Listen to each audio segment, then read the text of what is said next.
Hello friends, welcome back to my channel.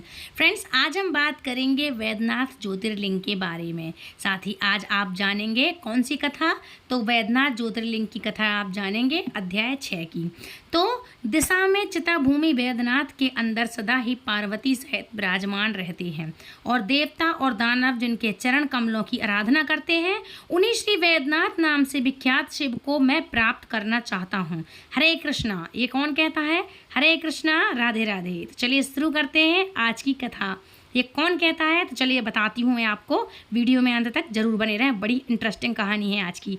तो friends, Shravan मास यानी भगवान शिव की आराधना का स्वर्णिम समय, चातुर्मास में आने वाला यह सर्वप्रथम मास मनुष्य की साधना और भक्ति के लिए अत्यंत आवश्यक है। और इस पवित्र मास में हम श्रवण कर रहे हैं महादेव के मुख्य 12 ज्योतिर्लिंग की कथा। और इसी कथा की श्रृंखला में आज हम बात करेंगे बाबा वैद्यनाथ महादेव की ज्योति की। तो चलिए आरंभ करते हैं। झारखंड राज्य के देवघर जिले में स्थित वैद्यनाथ महादेव 12 ज्योतिर्लिंगों में से एक प्रमुख ज्योतिर्लिंग है, जिनकी स्थापना त्रेता युग में हुई थी। भगवान श्री रामचंद्र के समय में भी यह शिवलिंग उपस्थित था और कई देवतागण जिनकी पूजा आराधना करने आया करते थे। अत्यंत प्राचीन इस शिवलिंग की उपस्थिति आखिर कैसे हुई, इस विषय में हमारे पुराणों में एक सुंदर कथा आती है, जिसका संबंध लंकापति रावण के साथ बताया जाता है। तो चलिए सबसे पहले इस ज्योतिर्लिंग के प्रादुर्भाव की कथा सुनते हैं। अपनी कथा शक्तियों के मध्य में चूर लंका नरेश रावण अत्यंत अभिमानी और दुष्ट बुद्धि का था। उसके पास सौंदर्य और शक्ति तो थे, लेकिन विनम्रता और सद्गुण नहीं थे। उसे अपने कुल का इतना गर्व था कि उसे लगता था कि वह किसी भी देवी देवता को सरलता से प्रसन्न करके उनसे मनचाहा वरदान ले सकता है। उनकी माता भगवान शिव की अनन्य भक्त थी और प्रतिदिन उनकी सेवा पूजा किया करती थी। अपने ऐश्वर्य के गर्भ में चूर रावण ने एक दिन यह सोचा कि क्यों ना मैं अपनी माता को भगवान शिव का आलिंगन ही उपहार में दे दूं, और फिर मेरे पास तो इतनी शक्ति है कि भगवान शिव को भी मैं बड़ी सरलता से प्रसन्न कर लूँगा। तो बस यही सोचकर वह पहुँच गया। कैलाश की तलहटी में वही पास में कमल पुष्पों से सजे हुए एक सुंदर सरोवर में उसने स्नान किया और एक नवीन ऊर्जा से युक्त होकर वह भगवान शिव की तपस्या करने लगा। अनेक महीनों तक उसने कठिन तपस्या की और भगवान शिव को पुकारता रहा। सर्दी में बर्फ के पानी से और गर्मी में आग के आसपास बैठकर वह दिन रात शिव जी की आराधना करता रहा। लेकिन इस बार महादेव उससे प्रसन्न नहीं हो रहे थे और यह बात रावण को सहन नहीं हो रही थी और उसको पसंद नहीं आ रही थी। यही बात वो अपनी बात मनवाने के लिए उस जिद्दी के एक दुष्ट योजना बनाई उस जिद्दी ने कि कैसे भगवान प्रभु को प्रसन्न करे। उसने अपने सामने एक अग्नि प्रज्वलित की और उस अग्नि में वह अपने एक के बाद एक सभी सिरों को काटकर भगवान शिव को अर्पित करने लगा। वो अच्छे से जानता था कि अब महादेव प्रसन्न जरूर होंगे। इस प्रकार की तामसी तपस्या से शिव जी को वह अवश्य दुख पहुँचेगा और वे शीघ्र ही उनके समक्ष प्रकट हो जाएंगे। और हुआ भी ऐसा ही। आखिर कब तक भोलेनाथ अपने भक्तों को इस प्रकार कष्ट में देख सकते थे? धीरे धीरे करके रावण ने अपने 9 सिर काट करके अग्नि में जला दिए थे। उनकी इस क्रूर तपस्या के कारण हिमालय के शिखर पर चारों ओर अग्नि प्रज्वलित हो गई थी। हिमस्थल होने लगा था। स्वर्ग में देवता त्राहिमाम त्राहिमाम पुकारने लगे थे। और अब जैसे ही उसने अपना 10वां सिर काटने के लिए खड़क उठाई, उसी क्षण धरती कांपने लगी, डमरू की आवाज़ बजने लगी, उसको सुनाई देने लगी। चारों ओर जलती हुई अग्नि शांत हो गई और अचानक मंद सुमन वायु बहने लगी, मतलब हल्की धीमी हवा बहने लगी। हिम स्तर जो बढ़ गया था वो रुक गया और प्रकृति अत्यंत मनोहर रूप में आ गई थी, मतलब बैलेंस बन गया था प्रकृति का जैसा पहले था। हाँ, और यह देखकर रावण समझ गया कि आखिर उनकी तपस्या सफल हो गई है और महादेव का आगमन हो चुका है। जैसे ही उसने अपनी आंखें खोली, उसने भगवान शिव को अपने समक्ष खड़ा पाया। उसे देखकर शिव जी ने कहा, रावण, मैं तुम्हारी तपस्या से प्रसन्न हूँ, मांगो क्या वरदान चाहिए तुम्हें। तो इसके उत्तर में रावण ने कहा, मुझे प्रभु अपनी माता के लिए आपका आत्मलिंग चाहिए। मैंने इसी वरदान को प्राप्त करने के लिए इतनी कठिन तपस्या की थी। कृपया मुझे अपना आत्मलिंग प्रदान करें। रावण की बात शिवजी को अच्छी नहीं लगी, लेकिन क्या करें, उन्होंने उसे वचन दिया था कि वे उसे वरदान देंगे, इसलिए अनिच्छा से, मतलब उनकी इच्छा नहीं थी, अनिच्छा से ही सही, लेकिन शिवजी ने रावण को अपना आत्मलिंग प्रदान किया।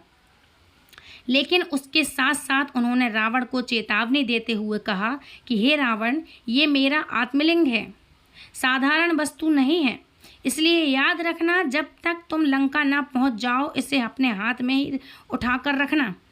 अगर बीच मार्ग में तुमने इसे कहीं भी रख दिया तो वह आत्मलिंग उसी स्थान पर स्थापित हो जाएगा। शिवजी की बात को रावण ने ध्यान से सुना और अपने मन में यह निश्चय किया कि वो इसे किसी भी स्थिति में नीचे नहीं रखेगा। लेकिन शायद वह नहीं जानता था कि देव की इच्छा कुछ और ही थी। जब देवताओं को इस बात का पता चला कि रावण को भगवान शिव का आत्मलिंग प्राप्त हुआ है और अब वह उसे लंका लेकर जा रहा है, तो वे सब अत्यंत चिंतित हो गए। उन्होंने सोचा कि अगर रावण इस शिवलिंग को लंका में स्थापित कर देगा तो इससे तो उसकी शक्तियाँ और अभिमान और अधिक बढ़ जाएगा, इसलिए यह आत्मलिंग किसी भी हालत में लंका नहीं पहुंचना चाहिए। तो अब क्या किया जाए? कुछ समय सोच विचार करके सभी देवतागण पहुंच गए गणेश जी के पास, क्योंकि वे जानते थे कि बुद्धि के प्रयोग करके समस्याओं का समाधान निकालना गणेश जी को अच्छे से आता है। आखिर देवताओं की सहायता करने के लिए गणेश जी ने एक अच्छी सी योजना बनाई और उन्होंने एक चरवाहे बालक का वेश बनाकर उस स्थान पर आ गए जहां रावण था।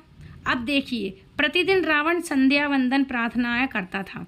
आज तक ऐसा एक भी दिन नहीं था जब उसने संध्या पूजन न किया हो।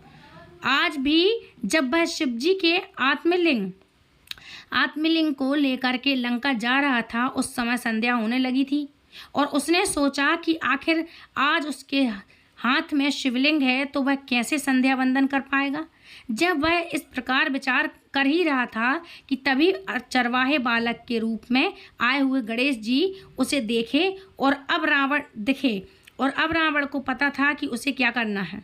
वह पहुंच गया उस बालक के पास और उसने बड़े अधिकार पूर्वक उस बालक से कहा कि हे बालक, मैं लंकापति दशानन रावण हूँ और मेरे हाथ में जो तुम देख रहे हो वो स्वयं महादेव का आत्मलिंग है। मैं इस समय संध्या वंदन करने जा रहा हूँ और जब तक मैं ना आऊँ तब तक तुम्हें शिवलिंग को अपने हाथ में पकड़ कर रखना है। वापस आकर मुझे दे देना है और नीचे रखने की गलती मत करना, गलती से भी इसे नीचे मत रखना। रावण की बात सुनकर उस बालक ने तुरंत जवाब देते हुए कहा, नहीं, मैं इसे ज़्यादा देर नहीं उठा सकता। अगर तुमने आने की थोड़ी सी भी देर लगा दी तो मैं तो इसे नीचे रख कर चला जाऊंगा। हाँ, मेरे पास इतना समय नहीं है। तो रावण ने कहा, अरे मूर्ख बालक, मैं शीघ्र ही आ जाऊंगा, बस तुम इसे पकड़कर यहीं खड़े रहो। इतना कहकर रावण जल्दी जल्दी अपना संध्या वंदन करने चला गया और गणेश जी को तो यही अवसर चाहिए था। आखिर उनकी योजना में मूर्ख रावण फंस जो गया था। तो बस गणेश जी ने थोड़ी देर उस शिवलिंग को उठाया और फिर तुरंत उसे नीचे रख दिया और भगवान शिव का वो आत्मलिंग वहीं पर स्थापित हो गया। जब रावण ने अपने सभी 9 सिरों को काट दिया था, तब भगवान शिव ने आकर एक वैद्य की भांति उनके वो सभी सिर उसे वापस लौटा करके जोड़ दिए थे और इसीलिए इस शिवलिंग का नाम वैद्यनाथ ज्योतिर्लिंग पड़ा, जिसे आज हम बाबा वैद्यनाथ के नाम से भी जानते हैं। अब देखिए, वर्तमान समय में हमारे शास्त्रों को कई तरह से तोड़ा और मरोड़ा गया है। इस वैद्यनाथ ज्योतिर्लिंग की कथा के विषय में शायद आपने एक ऐसी भी कथा सुनी होगी कि जब रावण शिवलिंग लेकर जा रहा था तो उसे मूत्र विसर्जन करने के लिए जाना पड़ा, लहू शंका के लिए। इसलिए उसने वो शिवलिंग एक बालक के हाथ में पकड़ा दिया था। लेकिन यह कथा सत्य नहीं है। जो रावण इतनी कठिन तपस्या करके अपनी इंद्रियों को नियंत्रित करके रख सकता था, क्या वह सिर्फ एक अपनी लहू शंका के चक्कर में, अपनी लहू शंका के लिए वो आवेग को नहीं रोक पाएगा? मतलब वो सहन नहीं कर पाएगा सिर्फ इतनी सी चीज़ के लिए? तो इसमें ना तो कोई तथ्य है और ना ही कोई पौराणिक प्रमाण। ये असत्य घटना है, इसलिए इस कथा का सही हिस्सा नहीं है ये। और इसलिए हम प्रयास करते हैं कि हमारे शास्त्रों और पुराणों में जो कथा दी गई है उसे यथारूप में और उसके वास्तविक अर्थ में के साथ ही हम आपके समक्ष प्रस्तुत करें। देवघर में स्थित इस वैद्यनाथ ज्योतिर्लिंग के शिखर का आकार सफ़ेद कमल की पंखुड़ियों जैसा बना हुआ है और उसके शीर्ष पर पंचशूल वाला त्रिशूल स्थापित है। इस सुंदर शिखर की ऊंचाई 72 फीट ऊंची है और इस मंदिर में प्रत्येक वर्ष शिवरात्रि और श्रावण मास में भगवान वैद्यनाथ की विशेष पूजा अर्चना की जाती है। श्रावण मास के मेले में यहाँ लाखों भक्त एकत्रित होते हैं और गंगा नदी के पवित्र जल में शिवलिंग का अभिषेक किया जाता है। वैद्यनाथ का यह मंदिर 51 शक्ति पीठों में से एक माना जाता है, जहाँ देवी सती का हृदय गिरा था। इस मंदिर के मुख्य प्रांगण में वैद्यनाथ महादेव के उपरांत अलग अलग देवी देवताओं के 22 और छोटे बड़े मंदिर भी हैं। इस ज्योतिर्लिंग को कामना लिंग के नाम से भी जाना जाता है, क्योंकि वे अपने दर्शन करने वाले भक्तों की भी सभी मनोकामनाएं पूर्ण करते हैं। तो यह थी वैद्यनाथ ज्योतिर्लिंग की पौराणिक कथा। क्या आप सभी वैद्यनाथ महादेव के दर्शन करने गए हैं? यह कमेंट करके हमें नीचे ज़रूर बताइए और लिखकर ज़रूर बताइएगा। इस श्रावण मास में अगर आप भगवान शिव की ऐसी ही प्रमाणभूत कथाएं प्रतिदिन सुनना चाहते हैं तो आपके अपने इस चैनल को आप सब्सक्राइब कर लीजिए और आप हमारे चैनल को मतलब बेल आइकन पे प्रेस करिएगा, ताकि आने वाली सभी नोटिफिकेशन आप तक पहुँचे, है ना। हमारी बुद्धि चेतना शुद्ध सतोगुण और स्थित में रहे और हमें परम भगवान की प्राप्ति हो। तो सावन मास में हम ऐसी तरह से आपके पास सभी कथाएं लेकर आते रहेंगे। तो ये थी बाबा वैद्यनाथ की कथा। अब शुरू करते हैं सावन मास की शिव महापुराण के अध्याय के बारे में। तो शुरू करते हैं शिव महापुराण का अध्याय 6। और फ्रेंड्स एक बात और बता दूं, ये आप कथा कहाँ से सुन रहे हैं तो प्लीज़ मुझे कमेंट करके ज़रूर बताइएगा। तो शुरू करते हैं अध्याय 6 की कथा। श्रावण मास महत्तम के अध्याय 5 में भगवान शिव ने ब्रह्मपुत्र सनत कुमार को विभिन्न व्रत अनुष्ठान और रविवार व्रत का वर्णन में सुकमा ब्राह्मण की कथा सुनाई थी। अब आज इस अध्याय में स्वयं शिव जी द्वारा वर्णित सोमवार के व्रत की विधि शुरू करते हैं। मतलब मैं आपको सुना रही हूँ, ठीक है, जो शंकर जी सुना रहे हैं, ठीक है। श्री सनत कुमार जी ने श्री सदाशिव से कहा, हे भगवान, हे देवों के देव महादेव, मैंने सब सुखों को देने वाला रविवार का हर्ष का महत्तम सुन लिया है। अब आप श्रावण मास में सोमवार का महत्तम मुझे बतलाइए। भगवान भी सदाशिव हर्ष के साथ ही सनत कुमार जी से बोले, हे सनत कुमार, सूर्य मेरा है, उसका महत्तम इतना श्रेष्ठ है, तो फिर उमा सहित इस सोम नामक महत्तम का वर्णन कैसे कर पाऊँगा? जो कुछ मैं इस सोमनाथ महत्तम के संबंध में आपसे कह सकूँगा वह सनत कुमार मैं आपको बता दे रहा हूँ। सनत कुमार, अब मैं तुम्हें पार्वती सहित सोमवार व्रत की कथा सुनाता हूँ। चंद्रमा का दूसरा नाम सोम है। सोम ब्राह्मणों का देव है। सोम लता को यज्ञ साधन कहते हैं। सोम मेरा ही प्रतिरूप है, इसलिए यह सोमवार कहा जाता है। चूँकि यह उपासक को उत्तम फल प्रदान करता है, अतः यह सर्वश्रेष्ठ कहलाता है। हे विप्र, अब तुम उसकी व्रत विधि सुनो। मैं विस्तार पूर्वक तुम्हारे सम्मुख कहूँगा। 12 महीने के सभी सोमवार व्रत करना अत्यंत श्रेष्ठ है। यदि कोई 12 महीनों के व्रत न कर सके तो श्रावण मास के 4 या 5 सोमवार को व्रत को करना चाहिए। इस मास में केवल एक सोमवार का व्रत करने से 1 वर्ष के सभी व्रतों का फल का भागी हो जाता है मनुष्य। मनुष्य को चाहिए कि वह श्रावण मास के प्रथम सोमवार को प्रातःकाल सोमवार व्रत का संकल्प ले और कहे, हे देवादिदेव महादेव, आपकी और पार्वती जी की कृपा से मैं श्रावण मास में आपकी और पार्वती जी की कृपा से मैं श्रावण मास की प्रीति के लिए प्रीति के लिए सभी सोमवार के व्रत विधि पूर्वक करूँगा। हे दीनानाथ, मुझ पर प्रसन्न होइए। यदि श्रावण मास में 5 सोमवार हों तो पाँचों ही सोमवार के दिनों में प्रातःकाल संकल्प करके शाम को भगवान सदाशिव की अर्चना करें। 16 उपचारों से सायंकाल में ही शिव जी की पूजा करें और एकाग्रचित होकर के इस दिव्य कथा का श्रवण करें। हे सनत कुमार, इस सोमवार को कही जाने वाली विधि को अब मैं तुमसे सुनाता हूँ, तो ध्यान पूर्वक सुनिए। श्रावण मास के प्रमुख सोमवार को इस शेष व्रत को प्रारंभ करें। मनुष्य को चाहिए कि अच्छी तरह स्नान करके पवित्र होकर के श्वेत वस्त्र धारण कर लें और काम, क्रोध, अहंकार, द्वेष, निंदा आदि का त्याग करके मालती, मल्लिका आदि श्वेत पुष्पों को लाएं।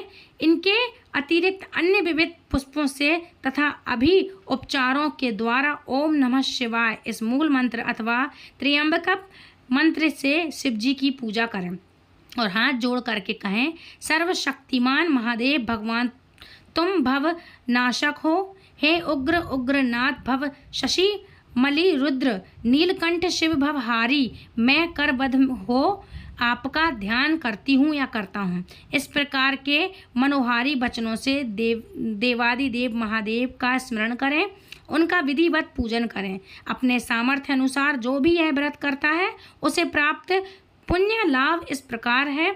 जो लोग सोमवार के दिन पार्वती सहित शिव की पूजा करते हैं वे पुनरावृत्ति से रहित अक्षय लोक को प्राप्त करते हैं।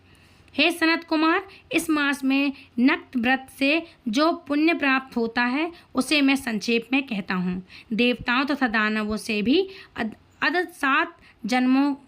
7 जन्मों का अर्जित पाप नक्त भोजन से नष्ट हो जाता है, इसमें संदेह नहीं करना चाहिए। इसे करने से पुत्र की इच्छा रखने वाला मनुष्य पुत्र प्राप्त करता है और धन चाहने वाला धन प्राप्त करता है। वह जिस अष्ट की कामना करता है, मतलब जिस चीज़ की कामना करता है उसे वह पा जाता है।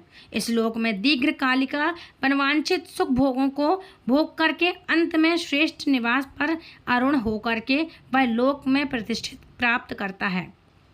चित्त चंचल है, थक चंचल है, मन चंचल है, जीवन चंचल है, ऐसा समझकर प्रयत्न पूर्वक व्रत का उद्यापन करना चाहिए।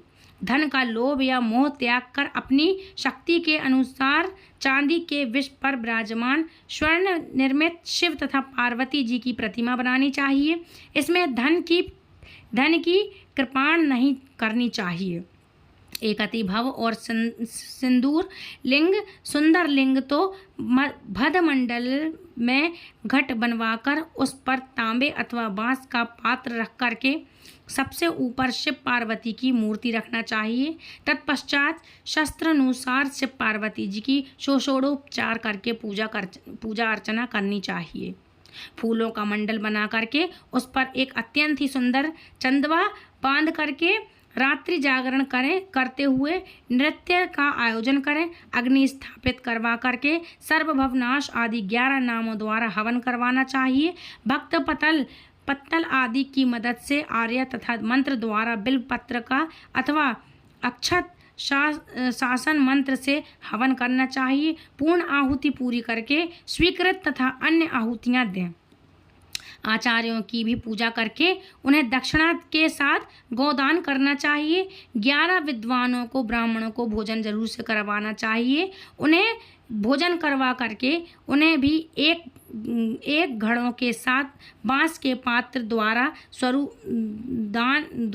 स्वरूप देने चाहिए, मतलब दान स्वरूप देना चाहिए।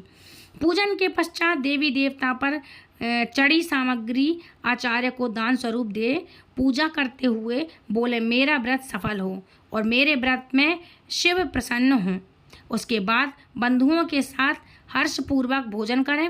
इसी विधान से जो मनुष्य इस व्रत को करता है वह जिस जिस अभिलाषा वस्तु की करता है उसे प्राप्त कर लेता है और अंत में शिवलोक को प्राप्त होकर के उस लोक की पूजित होती है।